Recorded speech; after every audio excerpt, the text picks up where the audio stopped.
Dwi fungsi mengganggu TNI.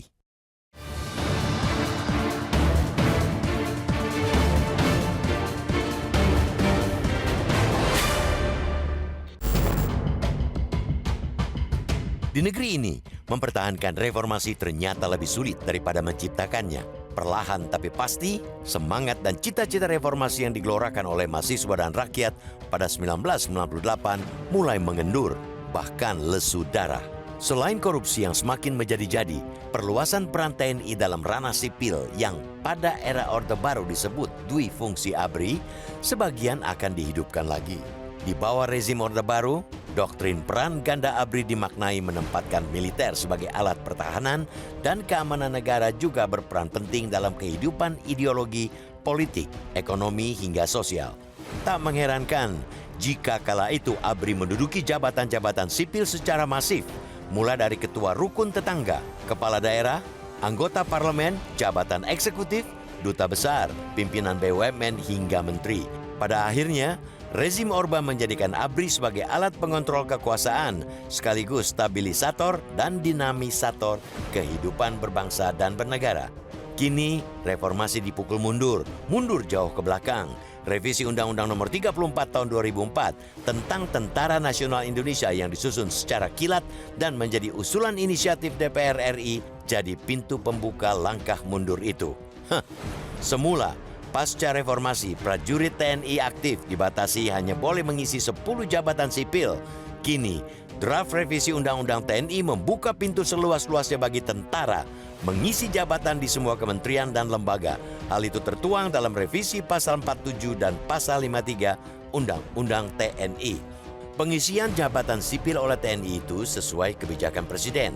Artinya, jika Presiden menghendaki seorang prajurit TNI aktif menduduki sebuah jabatan sipil apapun, maka hal itu tak bisa ditolak oleh siapapun. Jika bilet ini dipertahankan, bukan tidak mungkin tercipta kembali rezim militeristik. Perluasan peran militer di jabatan sipil membahayakan alam demokrasi. Selain mengacaukan meritokrasi aparatur sipil negara, keberadaan prajurit TNI mematikan iklim demokrasi di tanah air. Pasalnya, budaya sipil dengan budaya militer berbeda. Budaya militer lebih taat pada komando, bukan pikiran-pikiran dari bawah yang tersemai secara demokratis. Tantangan Indonesia sebagai negara besar ke depan sangat kompleks. Berjajar pulau-pulau dari Sabang sampai Merauke, dari Miangas hingga Pulau Rote membutuhkan pertahanan TNI yang kuat dari berbagai ancaman. Pertahanan menghadapi ancaman konvensional atau non-konvensional yang canggih dan sulit terdeteksi di tengah geopolitik global yang terus memanas amat butuh tenaga dan energi penuh para prajurit negeri.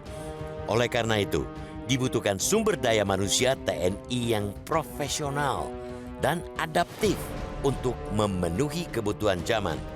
Belum lagi di depan mata, gejolak separatisme di Papua belum juga menurun tensinya.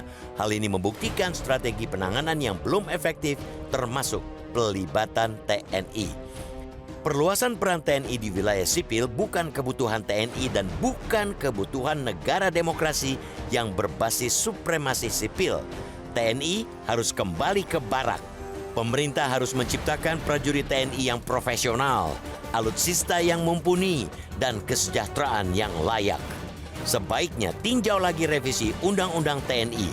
Nyalakan terus semangat reformasi, bukan meredupkan atau malah mematikan reformasi.